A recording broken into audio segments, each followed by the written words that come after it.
Pujilah sembah Kau yang Maha Suci yang telah mencapai terang sempurna.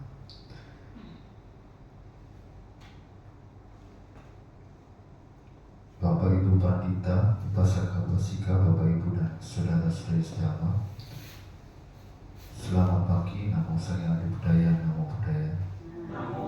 Ya, silakan untuk duduk dengan tenang dan rileks. Ya, suatu karma baik ya, karena di pagi hari ini kita semua masih dapat bersama-sama merasakan kesehatan, kebahagiaan, dan tentunya kesempatan untuk bersama-sama membahas dhamma pada waktu yang tepat.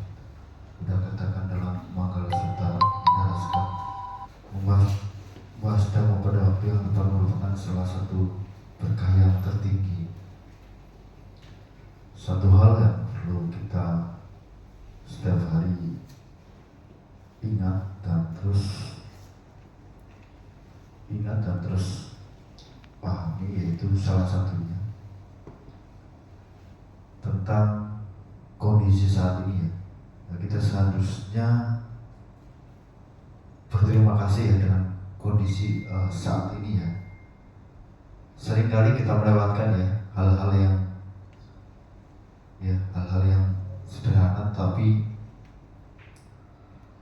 itu sangat penting ya. Contohnya apa? Ketika kita terbangun ya di pagi hari ya, masih ya, pada saat terbangun kita masih apa? Masih menjadi itu ya, masih menjadi manusia ya. Kemudian yang kedua yaitu berkaitan dengan keluar dan masuk ya, keluar masuknya napas ya, karena itu merupakan salah satu sumber dari kehidupan ya. Kalau tidak ada itu mungkin itu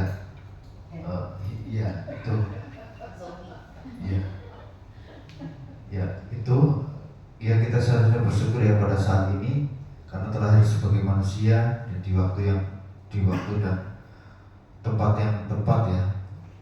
Sudah katakan di dalam Anguttara Nikaya ya, ciri dari orang yang baik adalah berterima kasih dan bersyukur atas kondisi yang kita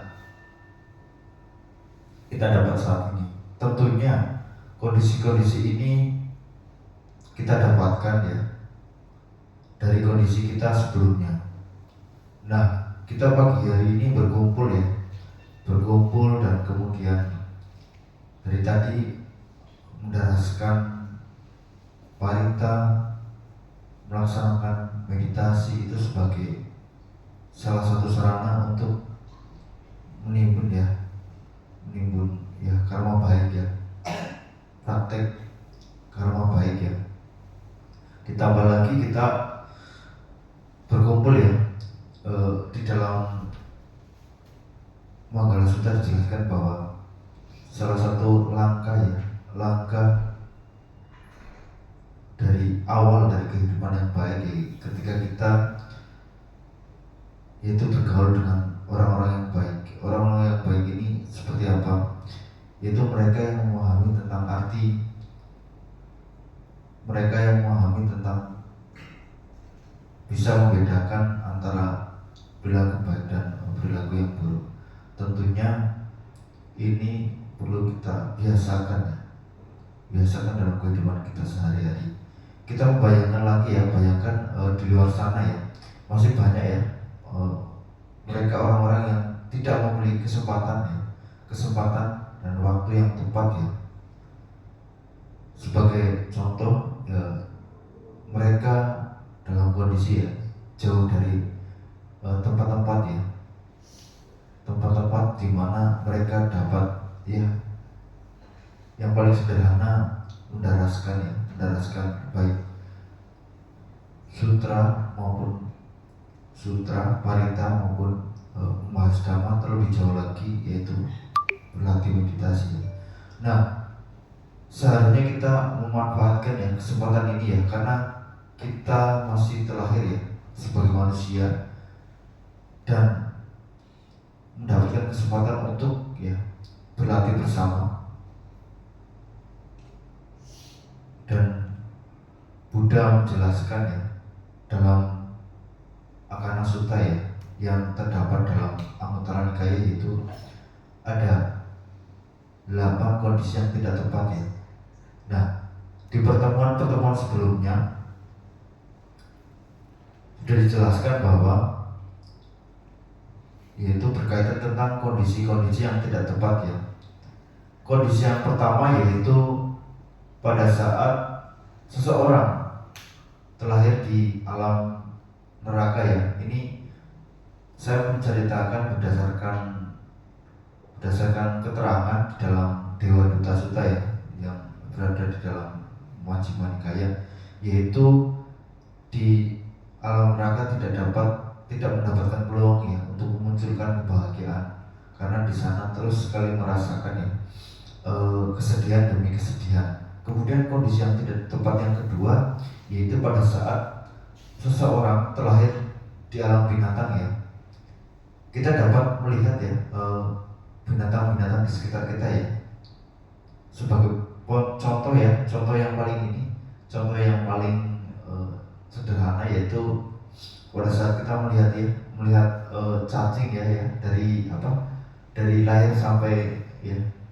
sampai meninggal itu ada di dalam tanah dan binatang-binatang itu lainnya seperti belatung yang di dalam tanah itu ada banyak yaitu mereka tidak dapat memahami Dhamma. Ada satu contoh cerita di dalam salah satu cerita yaitu tentang murid Arya Sariputra yang di kehidupan lampaunya itu adalah 500 pasukan 500 kelelawar Pada saat itu yang mulia Sariputra ini memberikan khotbah Dhamma, dan hanya karena 500 kelelawar ini menikmati sensasi suara dan tenang dan nyaman, dan mereka mendapat peluang terlahir menjadi manusia dan di alam binatang ini peluang terlahir menjadi manusia sangat susah karena yaitu terkait dengan rantai makanan dari mereka saling memakan. Itu penjelasan dari beberapa keterangan yang ada kaitannya sungguh kondisi yang tidak tepat ketika seseorang terlahir di alam binatang Dan kemudian keterangan selanjutnya yaitu terkait kondisi ketiga, yaitu ketika seseorang terlahir di alam hantu kelaparan atau peta. Ada satu penjelasan saya menjelaskan ini dari beberapa cerita-cerita di dalam Tripitaka yang tersimpan di dalam ini peta waktu Jadi beberapa keterangan disimpulkan bahwa peluang memunculkan kebahagiaan itu cukup kecil di dalam peta karena mereka sangat melekat sebagai contoh ketika kita sering merasakan di mana yang di dekat kita saja tuh di toilet itu kadang kan ada beberapa tuh yang makhluk yang suka menikmati itu menikmati saripati itu ada itu Kemudian di sini kan ada itu yang setiap pagi terutama di Bali ini masih tetap dijaga yang kenapa mereka setiap pagi itu mempersembahkan canang sari di sekitar itu sebagai wujud ini mereka berbagi kepada yang pertama yaitu mereka mengundang dewa bumi yang kedua mereka memberikan persembahan salah satunya berupa ada satu jenis ini di dalam lewat juga dijelaskan bahwa ada satu jenis makhluk ya, yang menikmati aroma itu, aroma dupa ya. Kemudian selain itu di tanah itu kan ada makanan ya, itu sebagai bentuk itu juga berbagi kepada binatang ya, binatang yang kecil itu seperti semut dan lain sebagainya. Itu kalau dijelaskan itu tentang persembahan atau cara yang lengkap itu sangat panjang ya. Itu ya kurang lebih bagaimana kita memberikan ya, berbagi kepada makhluk-makhluk yang ada di sekitar kita. Dan kemudian kondisi yang keempat ya, kondisi yang tidak tepat yaitu untuk dalam belajar spiritual, yaitu mereka seseorang yang terlahir di alam ini ya, di alam dewa ya, karena ada satu penjelasan ya, penjelasan di dalam Tripitaka ya, tentang ini apa, tentang kehidupan lampu sang Buddha ya, karena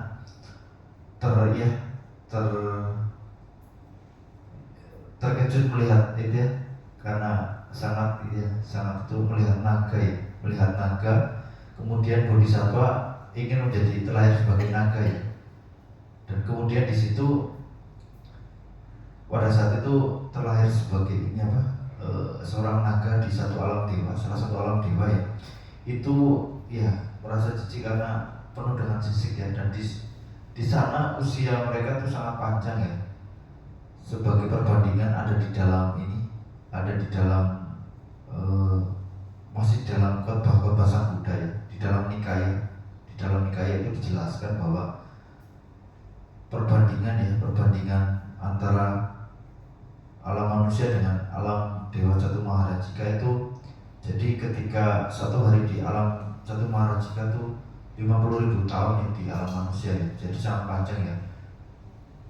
Terlebih lagi ada satu penjelasan tentang satu pencapaian jana ya. Ketika seseorang bisa mencapai jana ini, mereka ada satu penjelasan di alam Brahma ya. Jadi ini saya menjelaskan berdasarkan penjelasan tentang kondisi alam Brahma yang tidak yang tidak memiliki rupa ya. Jadi kita dapat membayangkan bahwa ketika terlahir di sana ya, tidak ada, jadi seperti ini ya, tidak ada tidak ada rupa, tidak ada bentuk, tetapi mereka di sana panjang itu ya. Nah, itu sangat diri sekali ya. Itu ada salah satu itu ya. Iya, di alam Brahma ya. Ada penjelasannya di dalam Tripitaka ya. Kemudian kondisi yang tidak tepat yang kelima yaitu kondisi kelahirannya sudah tepat di alam manusia, tetapi ya itu sangat jauh dari sangat jauh dari mereka yang mau belajar dan berlatih ya. Tidak ada bimbingan dhamma, yang jauh dari wihara. Kemudian di kerajaan ya, kalau dulu dijelaskan di kerajaan rajanya tidak adil dan kejam ya. Kemudian kita bisa melihat ya, contoh yang real nyata saat ini ya, yang sedang mengalami perang ya, itu sangat itu sekali kan, itu ngeri sekali. Terus yang saya lihat itu ya, itu Israel dan Iran ya, itu di kondisi yang seperti itu sangat sulit ya untuk sangat sulit untuk belajar damai. Dan kemudian makanya kita perlu berterima kasih dan bersyukur atas kondisi yang kita dapatkan saat ini. Dan kemudian saya ingin melanjutkan ya tentang tiga kondisi yang tidak tepat. Kemudian kemarin saya sudah menjelaskan 5 ya. Di dalam Akana Sutta ya, Buddha menjelaskan bahwa ya seorang Buddha telah muncul ya di dunia dan mengajarkan dhamma yang mengarah pada pencapaian nibbana ya. Dan pencerahan diajarkan yang seperti dinyatakan oleh Buddha. Seseorang yang terlahir kembali di provinsi tengah tetapi ia menganut pandangan salah dan memiliki perspektif yang menyimpang. Itu salah satu kondisi yang tidak tepat ya, kondisi keenam yang tidak tepat. Kemudian mereka yaitu mengalami pandangan salah ya. Pandangan salah berkaitan tentang pengertian tidak ada yang diberikan dan tidak ada yang dikorbankan, tidak ada yang dipersembahkan, tidak ada buah atau akibat dari perbuatan baik dan buruk. Kemudian tidak ada dunia ini, tidak ada dunia lain, tidak ada ibu, tidak ada ayah, tidak ada makhluk-makhluk yang terlahir kembali secara spontan. Kemudian tidak ada di dunia ini para petapa dan brahmana yang berperilaku praktek dan benar, yang setelah mewujudkan ya, merealisasikan ya, atau memahami di dunia ini dan dunia lain untuk diri mereka sendiri, melalui pengetahuan langsung, kemudian mengajarkannya kepada orang lain.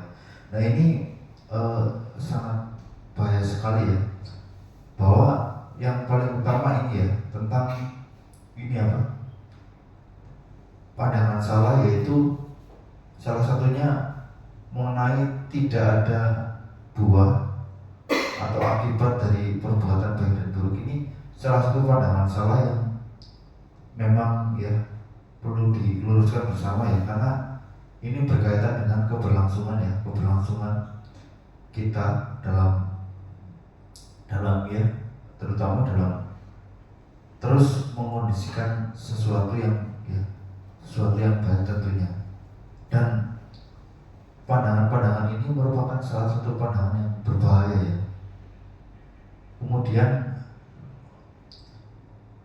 ini satu lagi ya yang dijelaskan ini ya, tidak ada makhluk yang lahir kembali secara spontan. Pandangan ini juga termasuk ini ya, termasuk ya harus dibenarkan, yaitu bahwa ketika makhluk ini meninggal itu langsung terlahir kembali. Tetapi kita harus melihat konteksnya ya.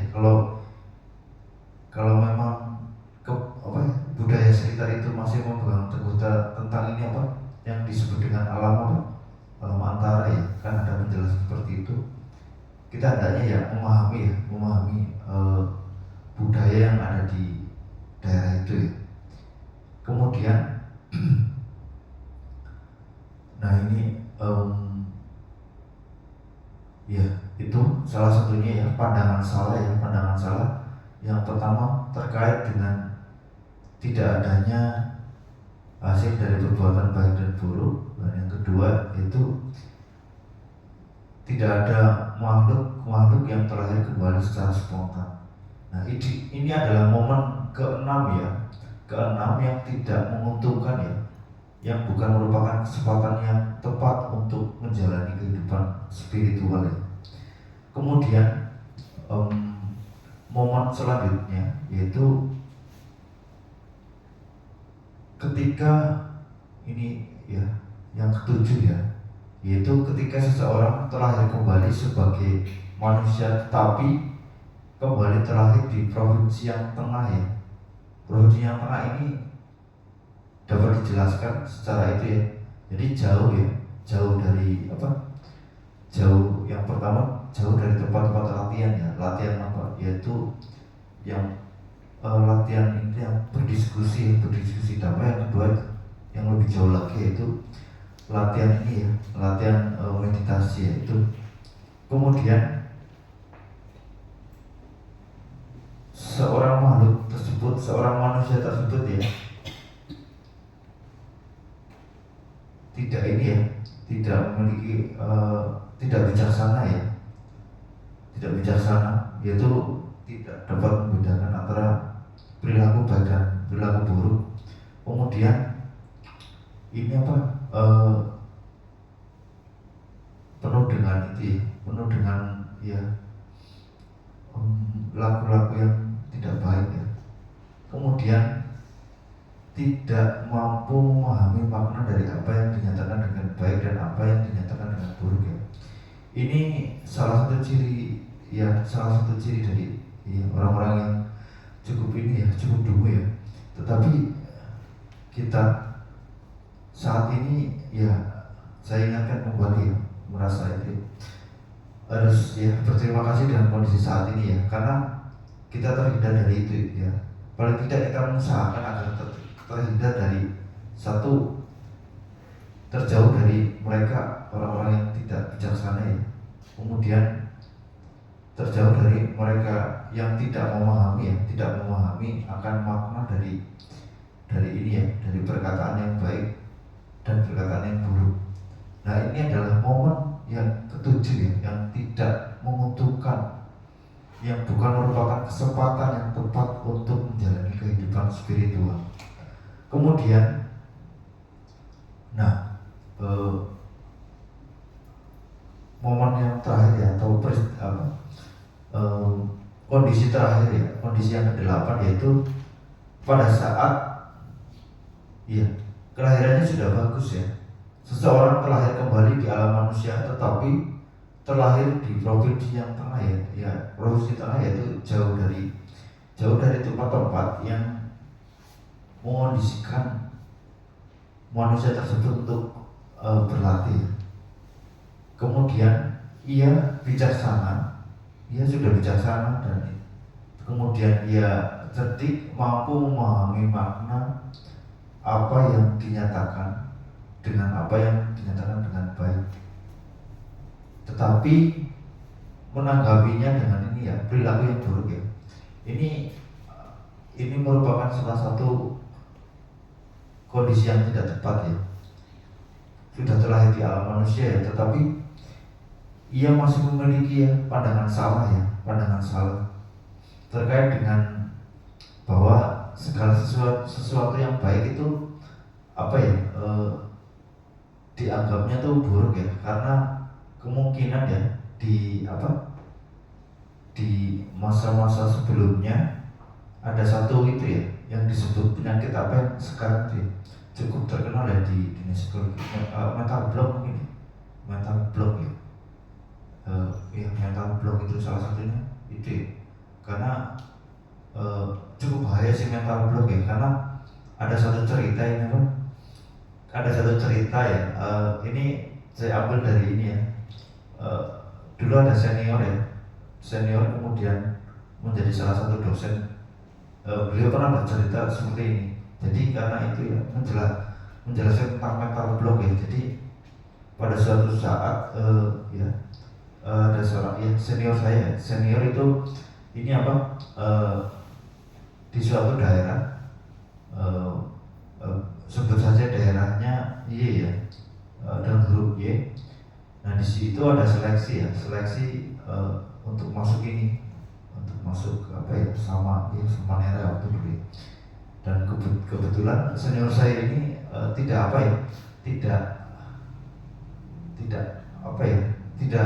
diizinkan untuk masuk ke wilayah itu kan. Nah pada saat selanjutnya ini ketika sudah menjadi senior dan ada satu orang dari situ tuh begitu dengar nama kotanya itu langsung ditolak, nggak ada, itu bahaya, salah satu bahaya dari mental block ya. Jadi ketika dengar kotanya saja belum mendengar berkenal langsung sama orangnya langsung, baru dari mana, dari situ langsung gitu langsung dikat gitu loh. Aduh, itu bahaya sekali memang mental block ini ya. Itu salah satu pandangan salah ya. Jadi kita belum tahu seorang tersebut belum tahu itu baik, tetapi sudah memprediksikannya dengan hal yang buruk ya. Nah itu merupakan salah satu bentuk pandangan salah ya. Dan di dalam bahasa modern itu disebut dengan mental block ya. Dan kemudian ini adalah kondisi ke-8 yang tidak menguntungkan dan yang bukan merupakan hasil kesempatan yang tepat untuk menjalani kehidupan spiritual. Jadi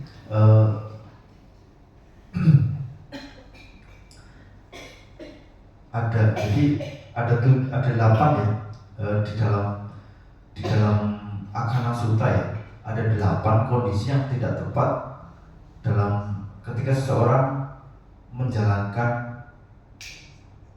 kehidupan spiritual ya. Yang pertama yaitu pada saat seseorang terlahir di alam neraka ya. Kemudian yang kedua, pada saat seseorang terlahir di alam binatang ya. Kemudian yang ketiga, pada saat seseorang terlahir kembali di alam hantu kelaparan ya atau peta.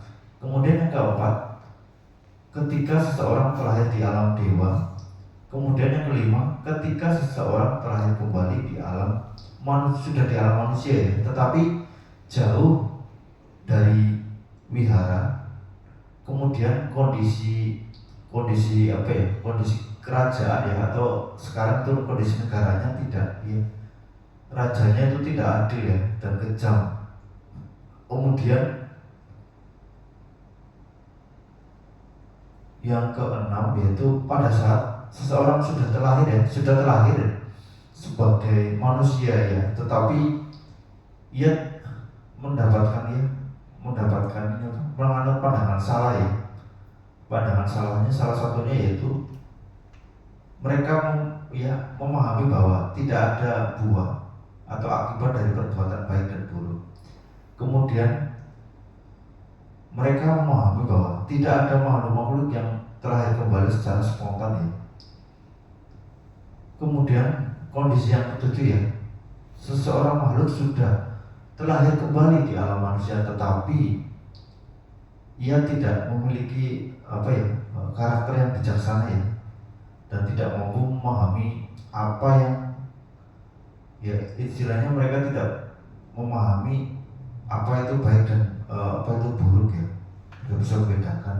Kemudian yang kedelapan yaitu seseorang sudah terlahir di alam manusia ya, dia dikaruniai dengan kebijaksanaan, kemudian kecerdasan dan cerdik, tetapi dia tidak mampu ya memahami ya, membedakan antara perilaku baik dan perilaku buruk. Itu salah satu 8 kondisi yang tidak tepat ya dalam seseorang menjalankan ini ya,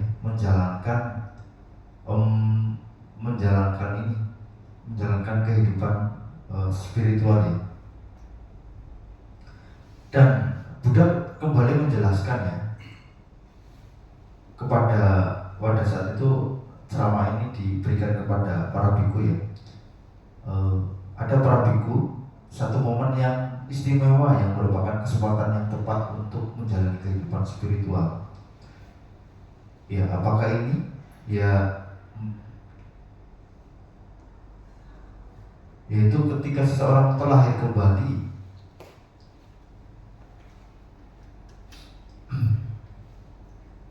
ya, terlahir kembali di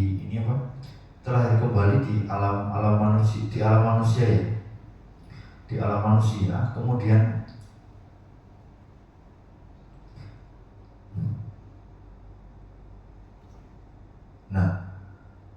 mereka memiliki dikaruniai ya kesempatan ya. Seseorang ini terlahir di alam manusia, mereka dikaruniai dengan kebijaksanaan, kemudian kecerdasan, dan mereka mampu memahami apa yang dinyatakan dengan baik dan apa yang dinyatakan dengan buruk. Nah, ini adalah merupakan salah satu momen menguntungkan yang istimewa yang tepat untuk menjalani kehidupan spiritual ya. Dan ketika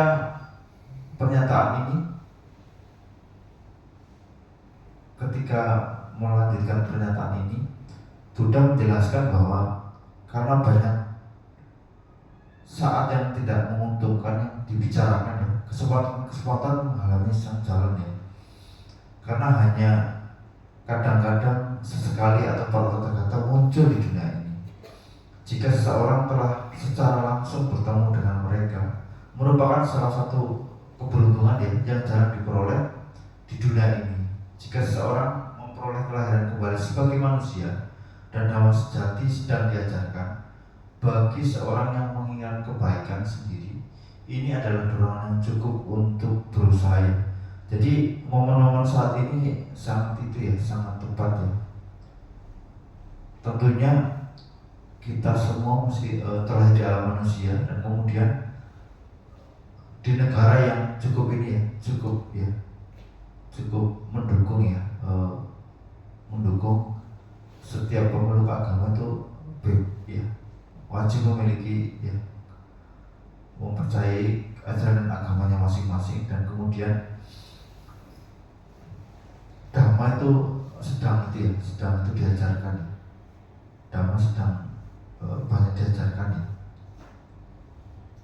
Dan Buddha kembali menjelaskan bahwa bagaimana seseorang dapat memahami dhamma sejati, yaitu sehingga momen itu tidak terlewatkan ya, karena mereka melewatkan momen ini bersedih ya.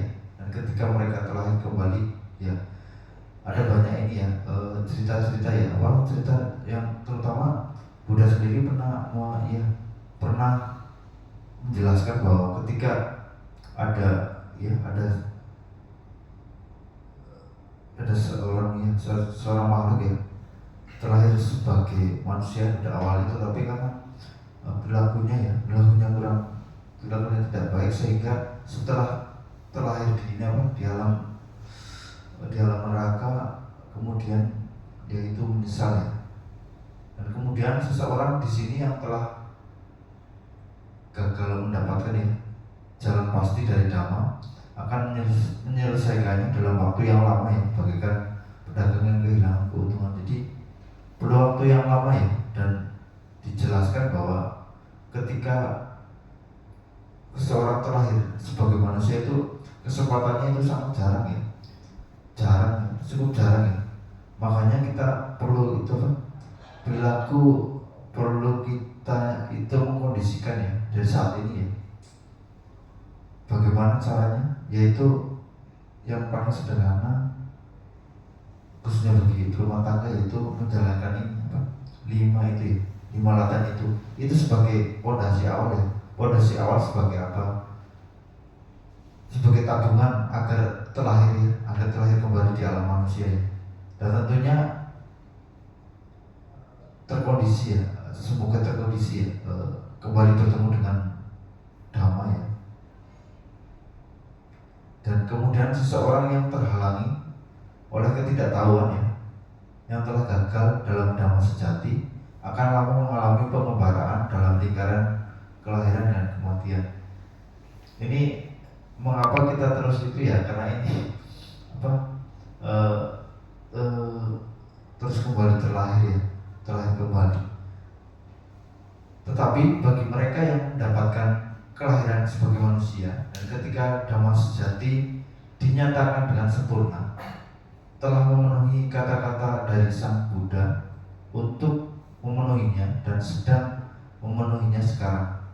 Dan mereka mempraktikkan jalan ya, yang dinyatakan oleh Buddha, telah ya menjalani kehidupan spiritual ya.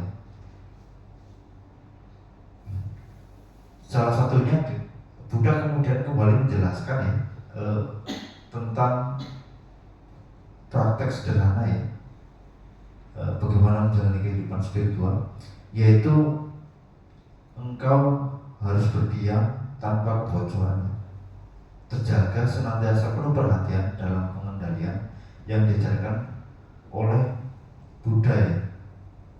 Ini contohnya ya, kenapa perlu itu ya, waktu jeda ya, sering disebut dengan ini ya, waktu jeda untuk hening ya, meditasi ya, walaupun hanya sebentar ya.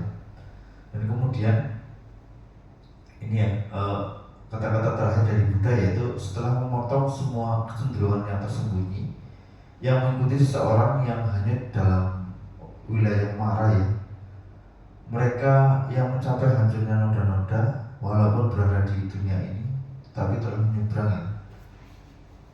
Nah itu ini maksudnya, ini mereka yang mencapai hancurnya yang paling sederhana itu, hancurnya noda-noda itu ketika kita dapat itu ya, dapat meredam itu ya, meredam emosi, salah satunya itu ya. Karena bahaya dari kemarahan ini ya sangat selain itu juga memproduksi ini ya, memproduksi hormon-hormon yang kurang baik ya. Itu praktek yang sederhana. Jadi kembali saya ingatkan, yaitu kurang lebih ya, di dalam Akana Sutta Buddha menjelaskan yaitu ada 8 kondisi yang tidak tepat ya, yaitu ketika seseorang terlahir di alam neraka, yang kedua ketika seseorang terlahir di alam binatang, yang ketiga ketika seseorang terlahir di alam peta, yang keempat ketika seseorang terlahir di alam dewa, yang kelima ketika seseorang terlahir sudah menjadi terlahir sebagai manusia tetapi di dalam kondisi negara atau kerajaan yang penuh dengan konflik ya. Kemudian yang keenam, ketika seseorang sudah terlahir sebagai manusia tetapi memiliki pandangan salah tentang tidak ada buah dari karma baik dan karma buruk ya. Kemudian yang ketujuh, ketika seseorang sudah terlahir menjadi manusia tetapi dia tidak memiliki kebijaksanaan ya, dan tidak memahami tidak bisa membedakan antara baik dan buruk ya. Kemudian di kondisi ke-8 ya, ketika seseorang sudah terlahir sebagai manusia tetapi ya sudah terlahir sebagai manusia, dikaruniai kebijaksanaan, dikaruniai kecerdasan, tetapi masih memiliki pandangan salah ya, mereka tidak dapat membedakan antara perbuatan baik dan perbuatan buruk ya. Kemudian tidak lupa saya mengingatkan ya, karena kondisi saat ini ya masih dengan ya cuaca yang tidak baik, maka saya kembali mengingatkan untuk ya menjaga kesehatan ya. Tips sederhana yaitu membagi menjadi 3 waktu ya. Yang pertama tuh waktu untuk serius, khususnya bagi berumah tangga, yaitu untuk bekerja. Kemudian waktu untuk istirahat tentunya. Kemudian yang ketiga waktu untuk ini ya, hening ya. Hening ini sama hening ya. Kalau itu ya semoga tanggapannya tidak itu ya. Kalau untuk meditasi agak ini ya, masih banyak yang belum itu ya. Karena dari dulu brandnya itu meditasi harus gini ya. Tapi semoga sekarang udah itu ya, sudah berubah ya itu dalam memahaminya. Itu paling tidak jeda ya, hening ya 15 menit tidak ya, cukup baik. 15 menit cukup baik ya. Kemudian tentang ini ya, tentang pola itu ya, pola makan itu sekarang banyak sekali itu ya, apa ya, yang namanya yang instan itu ya, yang instan apa, junk food ya, itu cukup bahaya juga. Dan dulu pernah saya ini sekedar sharing ya, ini bukan dari cerita dan tetapi dari pengalaman saya sendiri. Jadi sebelum ini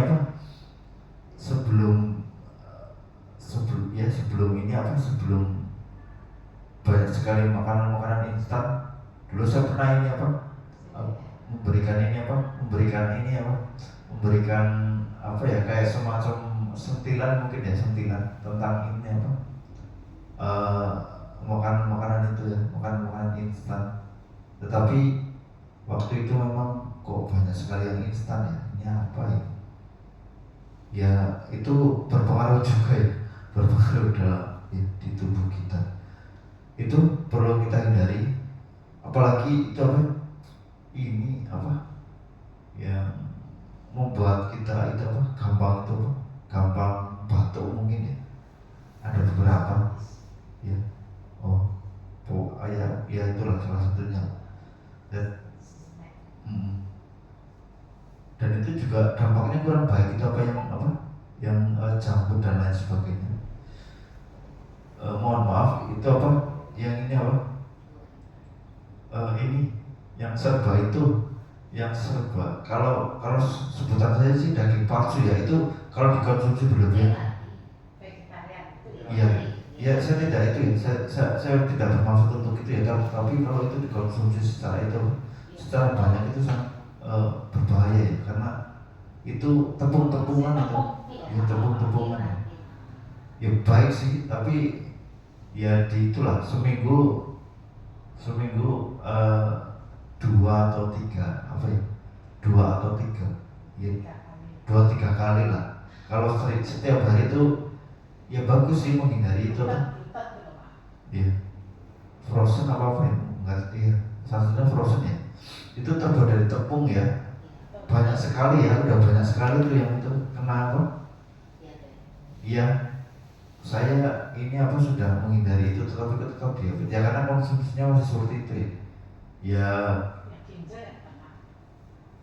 Ya itu tidak itu ya. Mohon maaf, saya tidak apa, tidak ya, tidak melarang, tidak, tapi apa ya, satu minggu tiga kali atau dua kali nggak apa-apa. Kalau sering ya, iya jangan berlebihan. Kemudian itu ya, kemungkinan itu yang dapat saya sampaikan. Eh, Kurang dan lebihnya saya ucapkan terima kasih, mohon maaf. Selamat pagi, nama saya Adi Budaya, nama budaya.